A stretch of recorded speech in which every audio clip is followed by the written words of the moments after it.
اللہ وحدہ لا شریک قرآن عظیم فرقان حمید میں ارشاد فرماتا ہے انا انزلناہ فی لیلۃ القدر، بے شک ہم نے اس کو لیلۃ القدر میں نازل فرمایا۔ انزلناہ اتارا ہے جو وہ ضمیر ہے کہ قرآن عظیم فرقان حمید کی طرف لوٹ رہی ہے۔ انا انزلناہ، بے شک ہم نے اس قرآن کو نازل فرمایا، فی لیلۃ القدر، لیلۃ القدر کی رات میں، بے شک ہم نے اس قرآن کو نازل فرمایا لیلۃ القدر میں۔ دوسرے مقام پہ اللہ وحدہ لا شریک سورۃ بقرہ آیت نمبر 185 میں شہر رمضان الذی انزل فیہ القرآن، رمضان وہ مہینہ ہے جس میں قرآن اتارا گیا۔ ذہنوں میں یہ سوال آتا ہے قرآن تو 23 سال کے عرصے میں اترا ہے، تو اس سے مراد یہ ہے لوح محفوظ سے آسمان دنیا پر بیت العزت کی جگہ پر اللہ وحدہ لا شریک نے لیلۃ القدر کی رات سارے کا سارا قرآن اتارا۔ پھر 23 سال کے عرصے میں حضور اکرم صلی اللہ علیہ وآلہ وسلم پر نجمن نوریوں کے سردار حضرت جبریل امین قرآن لاتے رہے۔ جب کوئی مسائل پیش آتے اس کا حل قرآن میں ہوتا تو قرآن اتر آتا۔ آپ مکہ المکرمہ کے گلی کوچوں میں ہوتے قرآن وہاں نازل ہو جاتا۔ آپ پہاڑوں کی طرف تشریف لے جاتے قرآن وہاں نازل ہو جاتا۔ آپ جہاد و قتال میں مصروف ہوتے قرآن وہاں نازل ہو جاتا۔ آپ غار ہرا میں ہیں تو قرآن وہاں آپ کا انتظار کر رہا ہے۔ آپ غار ثور میں ہیں تو قرآن وہاں اتر رہا ہے۔ آپ مکہ المکرمہ سے مدینہ المنورہ منتقل ہو گئے تو جبریل امین اب مدینہ المنورہ آنے کے لیے تیار نظر آتا ہے۔ مدینہ المنورہ کی سرزمین ہو یا مکہ المکرمہ کی، آپ علیہ الصلوۃ والسلام جہاں جہاں چلتے گئے وہاں وہاں قرآن اترتا گیا۔ یہ اعزاز کسی اور کو نصیب نہیں ہوا۔ حضرت آدم علیہ السلام سے لے کر حضرت عیسیٰ ابن مریم تک ایک ہی دفعہ کتاب دے دی گئی، یہ شریعت ہے آپ کی امت کے لیے، اس کے اندر اصلاح ہے۔ اگر آپ کی امت عمل کرے گی تو اللہ وحدہ لا شریک نجات دے گا، اگر عمل نہیں کرے گی تو اللہ وحدہ لا شریک کا عذاب بڑا سخت ہے۔ ایک ہی مرتبہ کتاب دے دی گئی، یہ شریعت ہے، یہ قانون ہے، اس میں تبدیلی نہیں ہے۔ لیکن قربان جائے محمد مصطفیٰ صلی اللہ علیہ وآلہ وسلم کے، اللہ وحدہ لا شریک نے فرمایا محبوب تو غار ہرا میں ہوگا قرآن وہاں نازل ہوگا، تم مکہ میں رہے گا قرآن مکہ میں آئے گا، تم مدینہ میں چلا جائے گا قرآن مدینہ میں آئے گا، جہاں جہاں تو چلتا جائے گا قرآن آتا چلے جائے گا۔ تو حضرت عائشہ صدیقہ رضی اللہ تعالیٰ عنہا کے لحاف میں، چادر میں، کمبل میں، اوڑھنی میں ہوگا قرآن وہاں نازل ہوگا۔ پھر ایسا ہوا حضرت عائشہ صدیقہ رضی اللہ تعالیٰ عنہا کو یہ اعزاز حاصل ہے کہ ان کے لحاف میں قرآن مجید فرقان حمید نازل ہوا ہے۔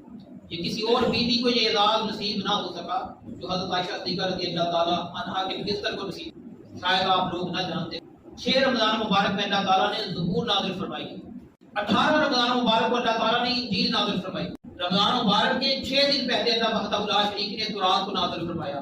یا یہ 24 رمضان بنتا ہے یا یہ 25 رمضان بنتا ہے، اگر 6 دن ملا لیں، کبھی 29 کا ہوتا ہے کبھی 30 کا ہوتا ہے، تو 24 یا 25 رمضان مبارک کو اللہ وحدہ لا شریک نے تورات نازل فرمائی۔ تو چوتھی آسمانی کتاب قرآن پاک پہ اللہ وحدہ لا شریک نے لیلۃ القدر کی رات نازل فرمایا۔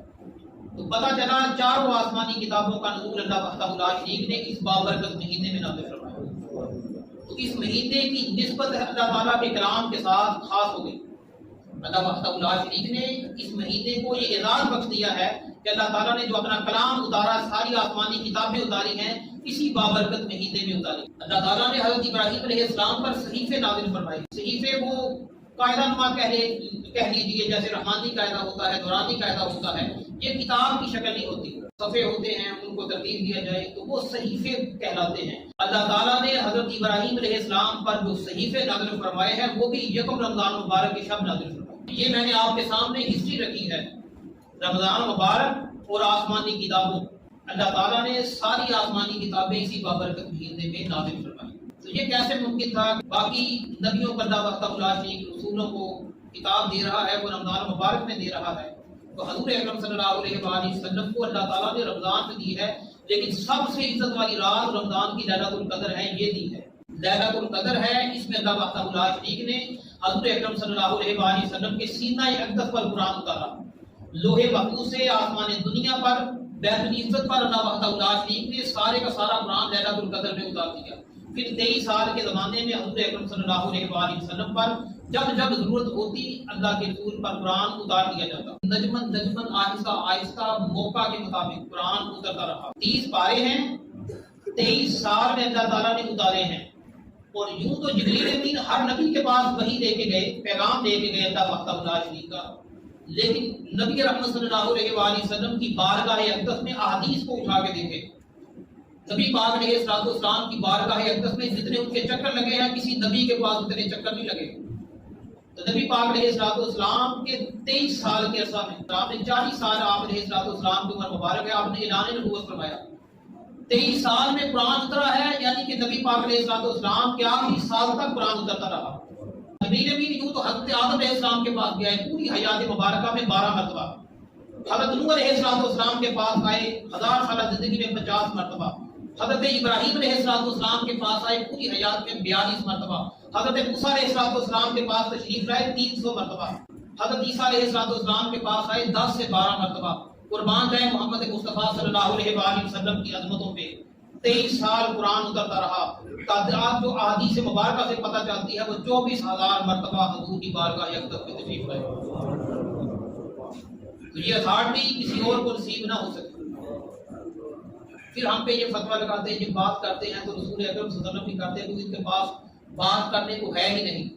یہ ایسی بات نہیں ہے، ہم توحید کے بھی قائل ہیں، توحید کے بھی قائل ہیں، رسالت کے بھی قائل ہیں۔ توحید ایسی ہونی چاہیے رسالت کی جس کے اندر توحید نہ ہو، رسالت ایسی ہونی چاہیے کہ توحید کو کراس نہ کرے، تو ہم اس کے قائل ہیں، یہ ہمارا عقیدہ ہے۔ تو نبی رحمت صلی اللہ علیہ وآلہ وسلم کی بارگاہ اقدس جو ہے وہ میں نے آپ کے سامنے پیش کر دی ہے کہ کیسی بارگاہ اقدس ہے کہ جہاں جبریل امین آتے جاتے ہیں، چکر لگاتے ہیں، کبھی آ رہے ہیں کبھی جا رہے ہیں۔ سدرۃ المنتہا کا بارڈر ہے، سدرہ کو چھوڑ کر جبریل امین کا آنا جانا کیسا لگا ہوگا؟ تو یہی جبریل امین حضور اکرم صلی اللہ علیہ وآلہ وسلم نے فرمایا کہ جبریل تو نے سارے نبیوں کو دیکھا، سارے رسولوں کو دیکھا، بتاؤ سب سے خوبصورت کس کو پایا؟ جبریل امین نے عرض کیا یا رسول اللہ یا حبیب اللہ، بے شک میں نے سارے نبیوں کو دیکھا، سارے رسولوں کو دیکھا۔ جبریل امی بولے، سدرہ کے مکی بولے، آپ کو اگر آتا ہے تو ساتھ پڑھ سکتے ہیں۔ جبریل امی بولے، سدرہ کے مکی بولے، دیکھا نہ تجھ سا حسین لاکھوں میں ہزاروں میں، دیکھا نہ تجھ سا حسین لاکھوں میں ہزاروں میں، میرے نبی صلی اعلیٰ، پیارے نبی صلی اعلیٰ، میرے نبی صلی اعلیٰ، پیارے نبی صلی اعلیٰ۔ یہ دیکھیں یہ شان ہے حضور اکرم صلی اللہ علیہ وسلم۔ کہتے ہیں یا رسول اللہ یا حبیب اللہ، میں نے سارے نبیوں کو دیکھا لیکن آپ جیسا خوبصورت میں نے نہیں دیکھا۔ یہی بات حضرت حسان ممبر رسول پہ انہوں نے جلوہ افروز ہو کر ایک بات کہی کہ یا رسول اللہ یا حبیب اللہ، آپ جیسا حسین میری آنکھ نے نہیں دیکھا، آپ جیسا حسین و جمیل میری آنکھ نے نہیں دیکھا۔ ارے حسان کیسے دیکھتی ہے، اللہ نے پیدا ہی نہیں کیا تھا، کیسے دیکھتی ہے، اللہ تعالیٰ نے پیدا ہی نہیں کیا تھا، بلکہ اللہ تعالیٰ نے یہ دھرتی سجائی ہے تو فقط اس ذات کی خاطر سجائی ہے۔ پہلوں کا جو کرم ہوتا رہا اسی کی وجہ سے ہوتا رہا، قیامت تک جن پہ ہوگا اسی کی وجہ سے ہوگا۔ وہ جو نہ تھے کچھ نہ تھا، جان ہے جہان کی، جان ہے تو جہان ہے۔ یہ حضور اکرم صلی اللہ علیہ وآلہ وسلم کی ذات ہے۔ تو بات لیلۃ القدر کی کر رہا تھا، حاضرین محترم، لیلۃ القدر کی رات عزت والی ہے، عظمت والی ہے، اس میں کوئی شک نہیں ہے۔ اللہ تعالیٰ قرآن عظیم فرقان حمید میں ارشاد فرماتا ہے انا انزلناہ فی لیلۃ القدر، بے شک ہے پیارے محبوب ہم نے اس قرآن کو نازل فرمایا ہے لیلۃ القدر کی رات میں۔ وما ادراک ما لیلۃ القدر، اے پیارے محبوب تجھے کیا معلوم لیلۃ القدر کیا ہے؟ بات یوں چلی تھی، بنی اسرائیل میں 4 اشخاص ایسے گزرے ہیں جنہوں نے 80 سال اللہ تعالیٰ کی یوں عبادت کی ہے، آنکھ جھپکنے کی مقدار بھی غفلت میں نہیں گزاری۔ ان میں حضرت زکریا ہیں، حضرت ایوب ہیں، حضرت حزقیل بن العجوز ہیں اور حضرت یوشع بن نون علیہ السلام ہیں۔ انہوں نے اللہ تعالیٰ کی چاروں نے ایسی عبادت کی ہے 80 سال کہ آنکھ جھپکنے کی مقدار بھی غفلت میں نہیں گزاری۔ جب حضور اکرم صلی اللہ علیہ وآلہ وسلم نے صحابہ اکرام کو دیکھا تو صحابہ اکرام کی جو چہرے ہیں وہ مرجھا گئے۔ اس سے پہلے کہ حضور اکرم صلی اللہ علیہ وآلہ وسلم کا دل رنجیدہ ہوتا، اللہ وحدہ لا شریک نے نوریوں کے سردار کو بھیج دیا۔ اے پیارے محبوب گھبرانے کی ضرورت نہیں ہے۔ وما ادراک ما لیلۃ القدر، آپ کے جانے لیلۃ القدر کیا ہے؟ لیلۃ القدر خیر من الف شہر، لیلۃ القدر 1000 ماہ کی عبادت سے افضل ہے۔ آپ کی امت اس رات میں عبادت کرے، یہ 80 سال کی عبادت سے بڑھ جائے۔ تو 1000 کو کیلکولیٹ کیا جائے، 1000 ماہ کو 83 سال کی عبادت کرتی ہے، گھر جا کے کر کے دیکھیے۔ لیلۃ القدر خیر من الف شہر۔ نوریوں کے سردار یہ نوید لے کے آئے، خوشخبری لے کے آئے، پیارے محبوب ان 4 اشخاص کے 80 سال عبادت کرنے پہ تعجب نہ کریں، آپ اپنی امت کو خوشخبری دے دیں، اگر آپ کی امت کی ایک رات لیلۃ القدر کی قدر کرے تو رب فرماتا ہے میں 83 سال سے بڑھ کر انہیں عبادت کا ثواب عطا کروں۔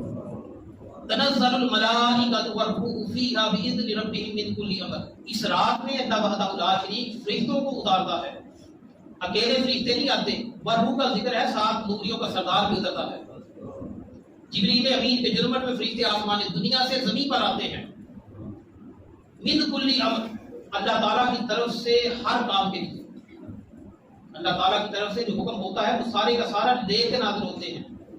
تو آگے پتہ کیا کرتے ہیں آپ لوگوں کے لیے، شاید تعجب والی بات ہو، نئی بات ہو، آگے اہل ایمان جو عبادت میں ہوں ان کے ساتھ مصافحہ کرتے ہیں۔ جب مصافحہ کرتے ہیں تو بعض اوقات ایسا ہوتا ہے کہ لیلۃ القدر میں انسان بیٹھا ہو، اس کی آنکھوں سے آنسو نکل پڑتے ہیں۔ اگر کبھی ایسا ہو سمجھو کہ آپ کے ہاتھ میں نوریوں کے سردار کا ہاتھ آ چکا، فرشتوں کا ہاتھ آ چکا ہے، تو یہ رات فضیلت کے اعتبار سے بزرگی والی ہے۔ اب اس سوال یہ پیدا ہوتا ہے کہ یہ رات بزرگی والی کیوں ہے؟ ایک تو یہ ہے کہ اللہ تعالیٰ نے اس میں قرآن پاک کو نازل فرمایا، اس وجہ سے یہ رات لیلۃ القدر ہے، بزرگی والی ہے۔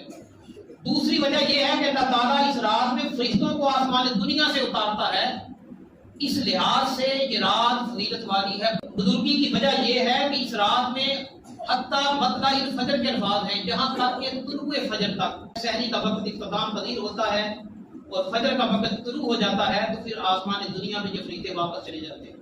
اس لحاظ سے یہ رات افضل والا ہے کہ فجر کا وقت اس کا انتظار کرتے رہتے ہیں فرشتے کہ کب فجر طلوع ہو ہم آسمان دنیا کی طرف واپس جائیں، تو اس لحاظ سے افضل والا ہے۔